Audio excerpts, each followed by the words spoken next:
In this video, we're going to look at partial fractions that have quadratic factors. And what I mean by quadratic factors is irreducible, unfactorizable quadratic factors. So take a look at the denominator here. You've got x minus 1, that's fine. But then you've also got x squared plus 1. And x squared plus 1 does not factorize. So we can't express this as something over x minus 1 and then something over the two factors of these. So in these sorts of situations, the setup is as follows. Since we have a linear factor here, we can have some number a sitting over x minus 1. But with our irreducible, unfactorizable quadratic factor, the best we can do is have a linear term, a general linear term over it. So that is sum b times x plus c. It's not enough to just have a single number over here. It might need to be all the way up to a linear factor.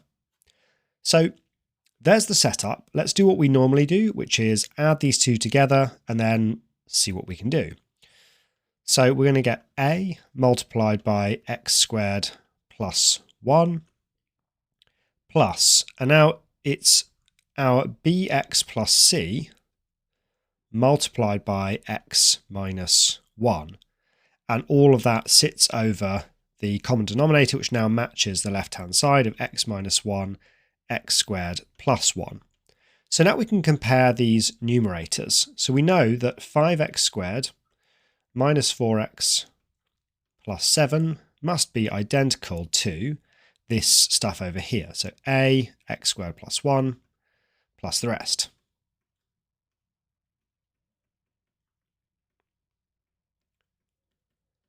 Okay, now thinking about what numbers to sub in, well, subbing in x equals 1 is going to sort out all of this stuff, which is good. So we can say when x equals 1, well, on the left-hand side, we've got 5 minus 4 plus 7, which is 8. And on the right-hand side, well, this whole bit over here becomes 0, and we're left with a times 1 squared plus 1. So that's just 2a. And so we have a equals 4. Now, unfortunately, there's nothing we can sub in here to figure out a. Now, if you've already learned about complex numbers, you can go ahead and sub in I, and yeah, it's kind of messy, but you will get there. But it's not really the standard technique here. So what is the standard technique? The standard technique in situations like this is to compare coefficients.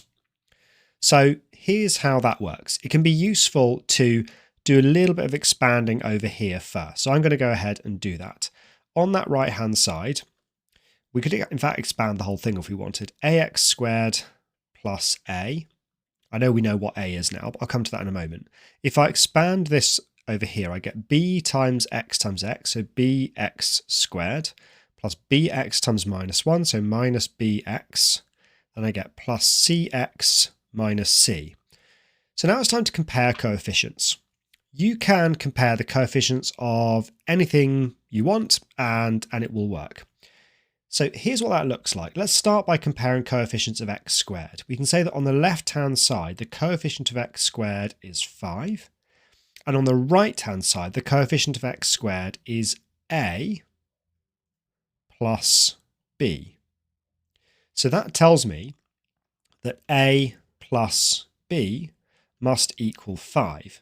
Now, we already know what a is. It's 4. So 4 plus b equals 5, and b equals 1.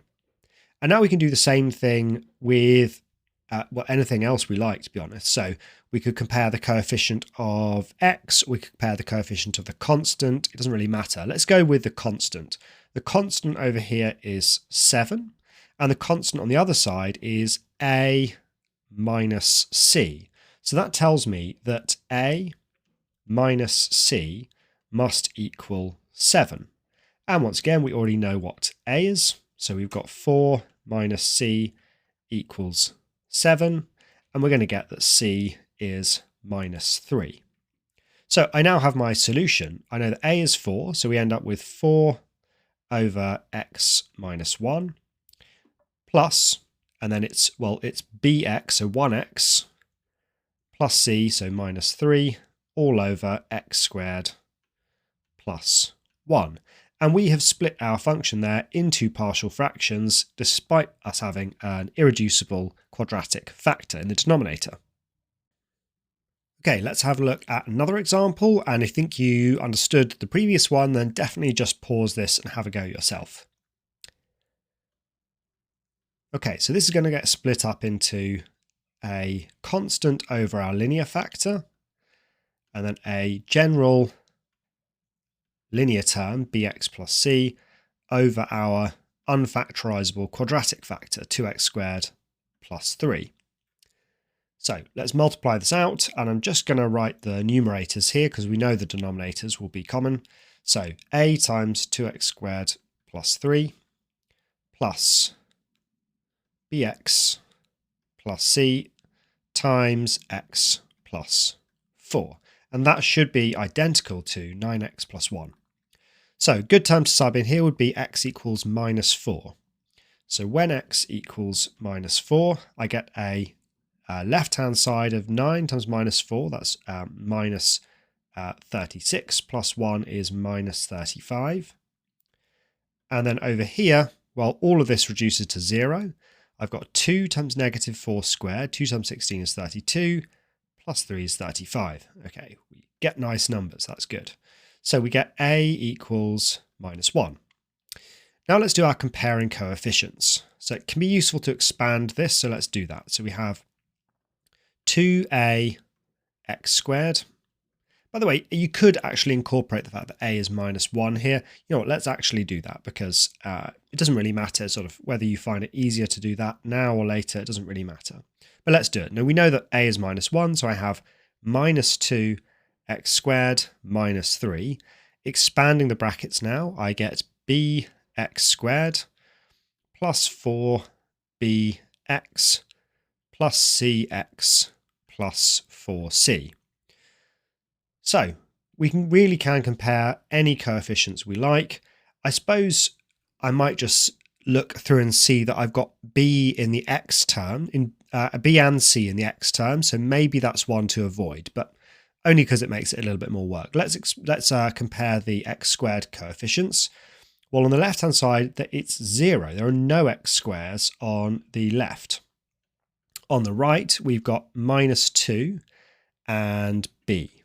So 0 should equal minus 2 plus b, and therefore b is 2. Now we can do the same thing with either the x or the constant. Let's do the constant, just because it looks like a bit less work. So I've got 1 over here, and on this side I've got minus 3, and I've got 4c. So I know that 1 must equal minus 3 plus 4c. Adding 3 to both sides, I've got 4 equals 4c, and c equals 1. So now I've got my a, my b, and my c. I'm in a position to write down my answer. It's minus 1 over x plus 4 plus bx, that's 2x plus c, so plus 1, over the unfactorizable quadratic 2x squared plus 3, and we're done. Okay, last example here. So once again, we do have an unfactorizable quadratic term down here. X squared plus x plus 1 has no real factors. Its discriminant is negative. So we do the same thing. It's constant over linear term, and then a linear term here over our quadratic x squared plus x plus 1. Multiply this out.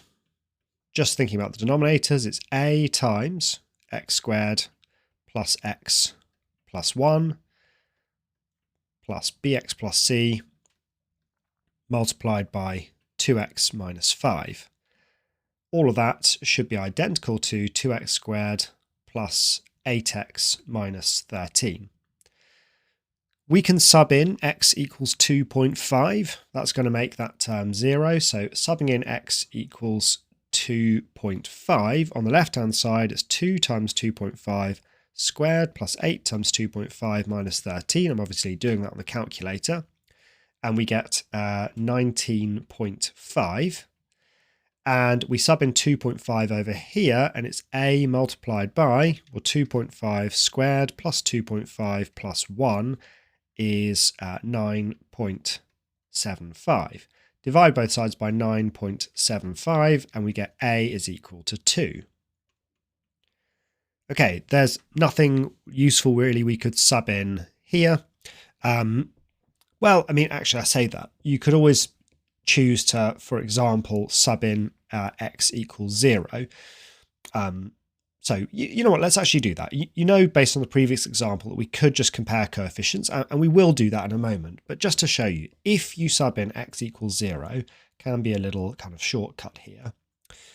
Well, on the left-hand side, you get 0 plus 0 minus 13. And on the right-hand side, you get a times, well, 0 plus 0 plus 1. So 1a, which is just 2. And then over here, you get 0 plus c. So that's c multiplied by 0 minus 5. So we can actually solve this. Subtract 2 from both sides. Minus 15 equals minus 5c, and c equals 3. So subbing in a number like 0 can be useful. Now, really, that is just an equivalent way of just comparing the coefficients of the constants. When x equals 0, you're just only left with the constants, but it's quite a neat way of doing it. Let's now do the coefficient of x squared. So on the left-hand side, the coefficient of x squared is 2. Now on the right-hand side, what is it? We can do it actually without expanding the whole thing. It's a times x squared. So the coefficient of x squared there is a, which we know is 2. And then over here, it's bx times 2x squared. So that's 2b is the coefficient of x squared over there. Right, well, subtracting 2 from both sides, we get 0 equals 2b, and we get b equals 0. So that's okay, that sometimes happens. What it means is our final answer is a over 2x minus 5 plus, now the b term was 0, leaving us only with c, so 3 over our quadratic term, x squared plus x plus 1. So that's how we do it. All you need to remember is if you ever have an unfactorizable quadratic factor, you just need to put a general linear term. And when we solve this, it's basically the same technique. Sub in numbers where you can, and once you run out of things to sub in, you compare coefficients.